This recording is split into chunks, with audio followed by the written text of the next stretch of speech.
Halo semuanya, perkenalkan nama saya Valentina.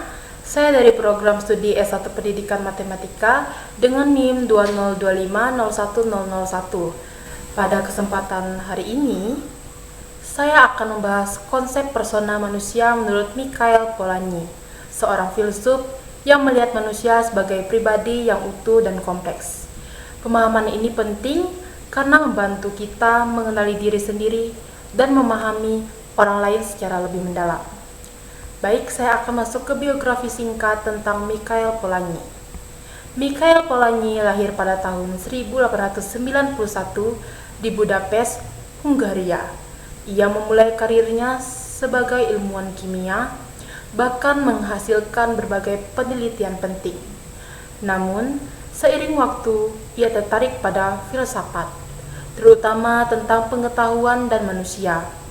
Ia kemudian pindah ke Inggris dan menjadi profesor.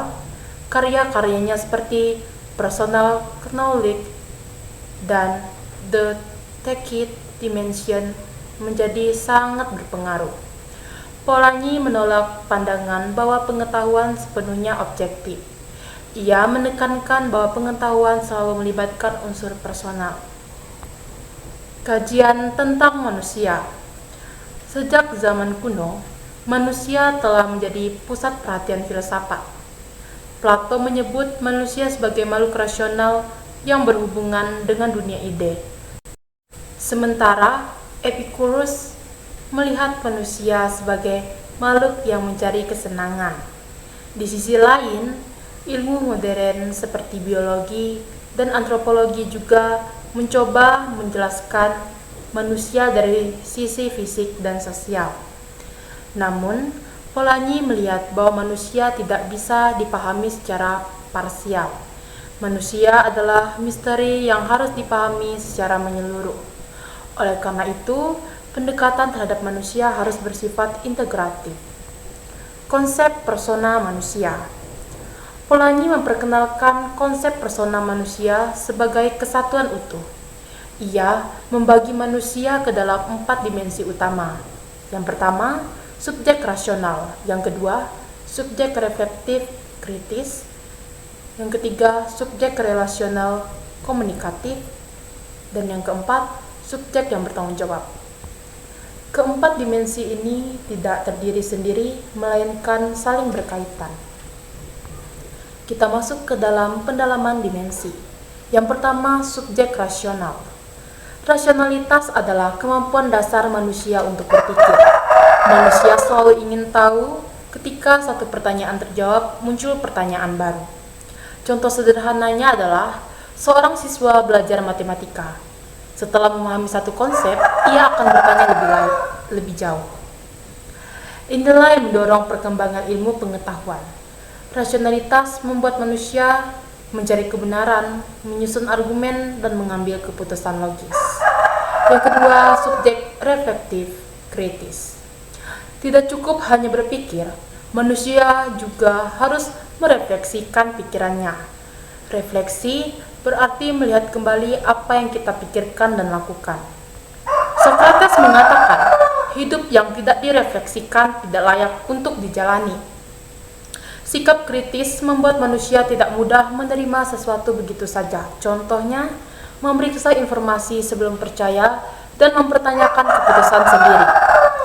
Yang ketiga, subjek relasional komunikatif. Manusia tidak hidup sendiri. Kita selalu berinteraksi dengan orang lain melalui bahasa dan simbol. Kemampuan komunikasi memungkinkan manusia berbagi pengetahuan, bekerja sama, dan membangun budaya. Bahkan pikiran kita sendiri berkembang melalui interaksi dengan orang lain. Kita masuk ke bagian terakhir, yaitu subjek yang bertanggung jawab. Setiap tindakan manusia membawa konsekuensi. Polanyi menekankan bahwa manusia bertanggung jawab atas pengetahuannya. Artinya, kita harus jujur terhadap kebenaran dan kita harus mempertanggungjawabkan keputusan itu. Tanggung jawab ini bersifat internal, berasal dari kesadaran diri. Integrasi dan contoh nyatanya. Dalam kehidupan sehari-hari, keempat dimensi itu bekerja bersama. Contoh seorang dokter menggunakan rasionalitas untuk diagnosis, refleksi untuk mengevaluasi keputusan, komunikasi untuk menjelaskan kepada pasien, dan tanggung jawab atas keselamatan pasien. Ini menunjukkan bahwa manusia adalah kesatuan yang kompleks. Dan kesimpulannya, Michael Polanyi melihat manusia sebagai pribadi yang utuh. Manusia berpikir, merefleksi, berkomunikasi, dan bertanggung jawab. Dengan pemahaman ini, kita tidak hanya memahami manusia secara teori, tetapi juga secara praktis dalam kehidupan sehari-hari. Karena pada akhirnya memahami manusia adalah memahami diri kita sendiri. Sekian dari saya, sampai jumpa, bye-bye.